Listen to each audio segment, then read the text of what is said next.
Hello and welcome officers. I hope आप लोग अपने एग्जाम के लिए अच्छे से पढ़ाई कर रहे होंगे। मैं हूँ C Kiran Yadav and I also hope कि आपने मेरा प्रीवियस लेक्चर देखा होगा और उसको रिवाइज कर लिया होगा बिकॉज आज का हमारा लेक्चर उसके कंटिन्यूएशन में है जो कि है रेशियो एनालिसिस। रेशियो एनालिसिस जैसे कि हमने पहले देखा था ये वन ऑफ द टेक्निक है हमारे फाइनेंशियल एनालिसिस के लिए। तो अब हम देखते हैं कि रेशियो एनालिसिस इसमें हम देखेंगे कि रेशियो एनालिसिस क्या होता है और कितने तरह के रेशियोज को हम आगे काउंट करते हैं। सो रेशियो एनालिसिस है क्या चीज? ये बेसिकली एक अरिथमेटिकल एक्सप्रेशन है of the relationship between two related items. Arithmetical expression मतलब कि जो हमारे फिगर्स हैं उसको हम मैथमेटिकली रिप्रेजेंट करते हैं। तो ये एक टेक्निक है, यहाँ पे हम कंप्यूट करते हैं हमारे रेशियोज को। ये एक क्वांटिटेटिव मेथड भी है हमारा, जहाँ पे हम बिजनेस को देखते हैं कि वो कितना प्रॉफिटेबल है, कितना सॉल्वेंसी है उसमें, उसकी एफिशिएंसी क्या है, एटसेट्रा। यूटिलिटी क्या है रेशियो एनालिसिस के लिए? देखो, जो रेशियो एनालिसिस है ये हमें हेल्प करती है कि हम कंपनीज को कंपेयर कर सकें, दो उनकी परफॉर्मेंस। जैसे कि हमारा जो नेट प्रॉफिट रेशियो होता है वो हमें बताता है कि हमारी सेल्स के ऊपर कितना हम कमा रहे हैं, कितना बेचकर हमें कितना प्रॉफिट हो रहा है। अगर एक कंपनी का एनपी रेशियो जो है वो 20% है और जो दूसरी कंपनी है उसका एनपी 22% है, तो हम देख सकते हैं कि हमारी जो कंपनी सेकंड कंपनी है वो ज़्यादा प्रॉफिटेबल है। सेकंड है ट्रेंड लाइन। कंपनीज जो है वो खुद की परफॉर्मेंस को भी चेक करती हैं और वो इसको यूज कर सकती है इवन फ्यूचर को प्रिडिक्ट करने के लिए। जैसे कि अगर हम देखें कि जो रिलायंस है उसका ईयर 1 में उसका जो प्रॉफिट था वो था हमारा 10% का, और अगर ईयर 2 में वो प्रिडिक्ट कर सकती है कि उसकी सेल्स बढ़ेगी, उसके कंज्यूमर्स बढ़ेंगे, तो वो कह सकती है कि वो 15% हो रही है नेट प्रॉफिट रेशियो ही। तीसरा है हमारा ऑपरेशनल एफिशिएंसी, जिसमें हम देखते हैं कि हम अपने एसेट्स और लाइबिलिटीज को कितने अच्छे से मैनेज कर रहे हैं, हमारी रिसोर्सेज जो हैं वो अंडर यूटिलाइज या ओवर यूटिलाइज तो नहीं है। नेक्स्ट है हमारा कि रेशियोज कितने तरह की होती हैं। तो बेसिकली रेशियो एनालिसिस में हमारी जो रेशियोज हैं वो टोटल होती हैं 4 तरह की। पहली है हमारी लिक्विडिटी रेशियो। जैसे कि हमें नाम से पता चल रहा है, ये हमें बताता है कि फर्म के पास उसकी लिक्विडिटी पोजीशन क्या है, मतलब कि शॉर्ट टर्म में विद इन 1 ईयर फर्म की एबिलिटी क्या है अपने खर्चों को मीट करने के लिए। सेकंड है हमारा सॉल्वेंसी रेशियो। ये रेशियो बताती है कि लॉन्ग टर्म में फर्म की लिक्विडिटी क्या है, कि लॉन्ग टर्म में वो अपने खर्चों को, अपनी लायबिलिटीज को मीट कर सकती है या नहीं कर सकती है। थर्ड है हमारा एक्टिविटी रेशियो, जो कि बताती है कि फर्म कितने अच्छे से अपने एसेट्स को यूज कर रही है। और फोर्थ है हमारा प्रॉफिटेबिलिटी रेशियो, जो कि एक ओवरऑल दिखाती है कि फर्म जो है वो कैसे परफॉर्म कर रही है। तो अब हम थोड़ा सा इसको और डिटेल में देखते हैं। लिक्विडिटी रेशियो, जैसे कि हमने बोला था कि एबिलिटी क्या है कंपनी की डेट ऑब्लिगेशन को मीट करने की अपने करंट एसेट्स को यूज करके। जैसे कि अगर फाइनेंशियल क्राइसिस है तो वो अपने एसेट्स को बेच सकती है और कैश को ऑब्टेन कर सकती है अपने डेट्स को बेचने के लिए। कुछ एग्जांपल्स हैं हमारे, जैसे कि quick ratio, current ratio, cash ratio, जिसको हम आगे देखेंगे। सेकेंड है हमारा सॉल्वेंसी रेशियो। ये हम देखते हैं कंपनी की वायबिलिटी क्या है लॉन्ग रन में। इसके एग्जांपल्स हैं हमारे debt ratio, debt to capital ratio, जो कि हम आगे पढ़ेंगे। थर्ड कैटेगरी आती है एक्टिविटी रेशियो, जहाँ पे वो देखते हैं कि बिजनेस की एफिशिएंसी क्या है, जो हम net profit ratio, gross profit ratio, ये सब जो आते हैं ये प्रॉफिटेबिलिटी रेशियो होती है। लेकिन एक्टिविटी रेशियो में आती है कि हमारा जैसे कि ये स्टॉक है, अगर हमने आज कोई चीज बनाई है तो उसको हम कितने टाइम में आगे सेल कर सकते हैं, तो वो होती है एक्टिविटी रेशियो। हमारे अगर डेटर्स हैं तो कितने टाइम के अंदर हम अपने डेटर से पैसा निकाल सकते हैं, तो वो हमारा डेट टर्नओवर रेशियो हो जाता है। तो ये हमारी एफिशिएंसी को दिखाता है। फोर्थ है और ये लास्ट है हमारा प्रॉफिटेबिलिटी रेशियो, जो कि हमें बताता है कि कंपनी की एबिलिटी क्या है अपने प्रॉफिट्स को अर्न करने के लिए। प्रॉफिट कैसे अर्न करते हैं? जब उसकी इनकम जो है वो ज़्यादा होगी उसके एक्सपेंसेस से। इसके भी एग्जांपल्स हैं, जैसे कि gross profit ratio, net profit ratio, etcetera. अब हम देखते हैं कि कौन कौन सी रेशियोज कवर होती है हमारे लिक्विडिटी रेशियो में।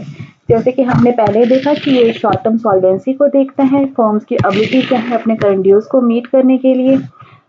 तो सबसे पहला जो आता है हमारा वो है करंट रेशियो। करंट रेशियो कैसे निकालते हैं हम? ये बेसिकली यहाँ पे गलत लिखा हुआ है, यहाँ पे एसेट्स आएगा।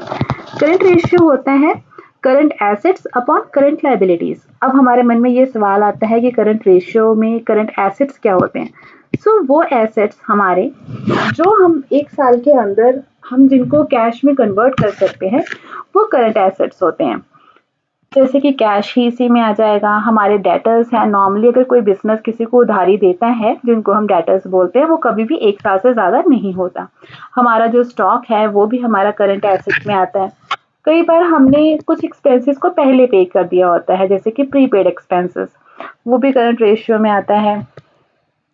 और करंट लायबिलिटीज जैसे कि हमारे क्रेडिटर्स हैं, ट्रेड्स पेबल है हमारा, या बिल्स पेबल जिसको हम बोलते हैं, या बैंक ओवरड्राफ्ट है, वो हमारा करंट लायबिलिटीज के अंदर आता है।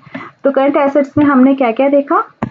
पहले हमने देखा कि इसके अंदर स्टॉक आ जाता है, कैश आता है, इसके अंदर डेटर्स आते हैं हमारा इसमें प्रीपेड एक्सपेंसेस आ जाते हैं। इवन जो मार्केटेबल सिक्योरिटीज होती है जो शॉर्ट टर्म के लिए होती है वो भी इसके अंदर आ जाती है। इसमें हमने एक चीज ध्यान में रखना है, जो डेटर्स हमने जब भी लेना है ये हमेशा minus provision for doubtful debt होगा, बिकॉज हम ये मान के चलते कि ये पैसा हमको नहीं मिलेगा, तो हम उसको एक्सक्लूड करके ही कैलकुलेट करते हैं। करंट लायबिलिटीज में हमारा जो नॉर्मल वो ये फिक्स रहता है कि हमारे क्रेडिटर्स हो गए, हमारे ट्रेड पेबल्स हो गया हमारा, और हमारा बैंक ओवरड्राफ्ट हो गया।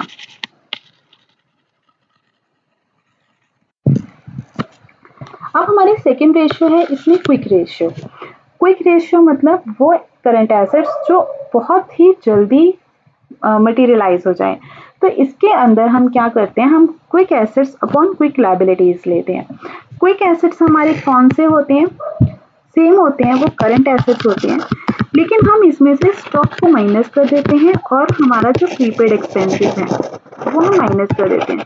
ये हम क्यों माइनस करते हैं? बिकॉज हमें नहीं मालूम है कि हमें अगर आज पैसा चाहिए तो हमारे पास जो स्टॉक पड़ा है वो हम आज ही आगे बेच देंगे, और जो प्रीपेड एक्सपेंसेस हैं ये तो एक खर्चा है जो हमारा हो चुका है, ये पैसा अब हमें दोबारा वापस नहीं मिलने वाला है, तो इसको हम माइनस कर देते हैं। थर्ड हमारा आता है इसके अंदर कैश रेशियो। कैश रेशियो इसमें हम नॉर्मली यही देखते हैं कि हमारे पास टोटल कैश कितना है डिवाइडेड बाय हमारी करंट लायबिलिटीज। यहाँ पे कई जगह पे हम करंट लायबिलिटीज भी लेते हैं, कई जगह क्विक लायबिलिटीज भी लेते हैं। नॉर्मली हम यहाँ पे करंट लायबिलिटीज ही लिखते हैं, लेकिन वो आपके फॉर्मूला में क्वेश्चन में कैसा दिया हुआ है उसके ऊपर डिपेंड करता है। तो क्विक लायबिलिटीज हमारा होता है करंट लायबिलिटीज, इसमें से हम जो बैंक ओवरड्राफ्ट है वो हम माइनस कर देते हैं। अब हमारा फोर्थ आता है डिफेंसिव इंटरवल रेशियो। बेसिकली हम इसमें ये देखते हैं कि हमारे पास जो हमारे डेली खर्चे हैं क्या उसको मीट करने के लिए हमारे पास कैश है। तो यहाँ पे हम जो liquid assets divide by daily cash requirement, आप अपना देखेंगे कि आपको कैश में कितना खर्चा आ रहा है रोज और आपके पास पैसे कितने पड़े हैं। तो इससे एक आपको डिफेंसिव इंटरवल रेशियो रहता है कि जब आपको आगे पैसे चाहिए होंगे तो आपको वो मिल जाएंगे। तो हमारी ये थी लिक्विडिटी रेशियो। इसके अंदर 4 रेशियोज होती हैं, current ratio, current assets upon current liabilities, quick ratio, quick assets upon quick liabilities, cash ratio and defensive interval ratio. Next आता है हमारा सॉल्वेंसी रेशियो। सॉल्वेंसी रेशियो बस यही है कि कंपनी अपनी डेट्स को मीट कर पाएगी या नहीं मीट कर पाएगी, और ये हमारी जो होती है कि लॉन्ग टर्म सॉल्वेंसी की बात करते हैं हम। तो एक तो सॉल्वेंसी रेशियो का एज इट इज ही फॉर्मूला है कि जो भी हम प्रॉफिट अर्न कर रहे हैं उससे हम अपनी जो लायबिलिटीज है शॉर्ट टर्म और लॉन्ग टर्म दोनों मीट कर पा रहे हैं या नहीं कर पा रहे हैं। यहाँ पे हम जो नेट इनकम की बात कर रहे हैं वो है प्रॉफिट आफ्टर टैक्स, कि सारा खर्चा हो गया हमारा, हमने टैक्स भी पे कर दिया वो, और उसमें हम ऐड करते हैं डेप्रिसिएशन। डेप्रिसिएशन क्यों हम ऐड कर रहे हैं? पहले तो डेप्रिसिएशन क्या होता है, ये एक चार्ज क्रिएट करते हैं हम एसेट के ऊपर जो हम उसको यूज कर रहे हैं। हम क्या करते हैं, जैसे कि हमने 100 रुपए की अगर एसेट लिया है और हम ये मान के चलते हैं कि हर साल वो जो एसेट 10% से कम हो रहा है और उसकी लाइफ जो है 10 साल है, तो डेप्रिसिएशन में एक्चुअल में हमारा खर्चा नहीं हो रहा है, लेकिन जब हम अपना प्रॉफिट निकालते हैं तो वो डेप्रिसिएशन माइनस करके निकालते हैं। तो इसलिए क्योंकि वो हमारा खर्चा है नहीं, जब हम नेट इनकम की बात करते हैं तो हम उसको ऐड कर लेते हैं।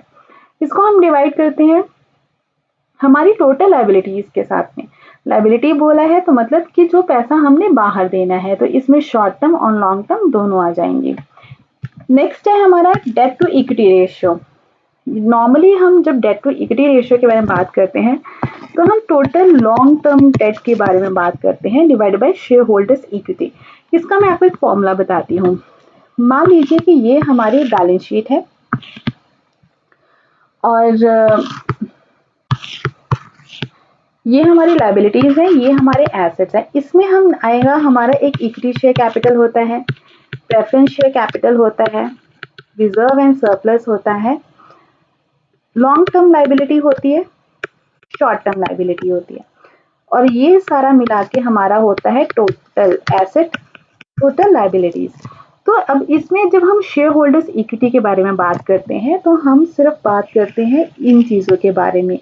अगर यहाँ पे कुछ फिक्टिशियस एसेट्स भी मेंशन होती हैं तो हम वो माइनस कर देते हैं। फिक्टिशियस एसेट्स जैसे कि प्रीलिमिनरी एक्सपेंसेस हैं या फिर कोई मिसलेनियस एक्सपेंडिचर है, बिकॉज वो भी एक्सपेंडिचर हो चुका है और वो हम माइनस करते हैं अपने प्रॉफिट से, तो वो भी माइनस हो जाएगा। और ये जो पोर्शन होता है ये हमारा डेट पोर्शन होता है। तो जब हम शेयर होल्डर्स इक्विटी के बारे में बात करेंगे तो इतना हो जाएगा हमारा शेयर होल्डर्स इक्विटी, और जब हम डेट के बारे में बात करेंगे तो ये हमारा डेट हो जाएगा। इसमें भी ये हमारा लॉन्ग टर्म डेट है, ये हमारा शॉर्ट टर्म डेट है। तो डेट टू इक्विटी रेशियो में हम लॉन्ग टर्म डेट को लेते हैं divided by share holders equity. Debt to capital ratio में हम यहाँ पे टोटल डेट को टोटल कैपिटल से ले लेते हैं, मतलब कि जो भी हमारा डेट होगा डिवाइडेड बाय ये सारी जो चीज़ है ये आ जाएगा। डेट टू एसेट रेशियो, यहाँ पे total date upon total asset, मतलब कि अगर यहाँ पे मेरे पास फिक्स्ड एसेट्स और करंट एसेट्स हैं, ये तो फिक्टिशियस एसेट्स है तो ये हम नहीं लेते हैं, तो ये जो टोटल एसेट्स है हम ये मान के चलेंगे। फिर है हमारे पास फाइनेंशियल लीवरेज। फाइनेंशियल लीवरेज हमने एवरेज लेनी है कि जो 2-3 साल का है, नॉर्मली वो 1 ही साल का होता है। नेक्स्ट है हमारा इंटरेस्ट कवरेज रेशियो, इसमें है EBIT upon interest payment. EBIT क्या होता है? EBIT is basically earnings before interest and tax. ये हमारा, जैसे कि हमारा अगर ये प्रॉफिट एंड लॉस स्टेटमेंट है, ये मेरा नेट प्रॉफिट आ चुका है। ये नेट प्रॉफिट अब हम देखेंगे कि ये बिफोर टैक्स है और बिफोर इंटरेस्ट है। इंटरेस्ट कौन सा होता है? जो हम डिबेंचर्स को पे करते हैं, डिबेंचर होल्डर्स को, ये चीज हमारी माइनस होती है तो हमारा आ जाता है EBT, अर्निंग्स बिफोर टैक्स। जब हम इसमें से टैक्स को माइनस करते हैं फिर हमारा आ जाता है earnings available to equity share holders. और ये वो प्रॉफिट होता है जिससे हम डिसाइड करते हैं कि हमें डिविडेंड देना है या नहीं देना है। तो इंटरेस्ट कवरेज और ये इंटरेस्ट पेमेंट, जैसे कि मैंने आपको बोला, जो भी आपने डिबेंचर होल्डर्स को देना है या आपने कोई लोन लिया हुआ है उसके ऊपर जो इंटरेस्ट देना है उसके बेसिस के ऊपर हम ये कैलकुलेट करते हैं। नेक्स्ट है हमारा एक्टिविटी रेशियोज या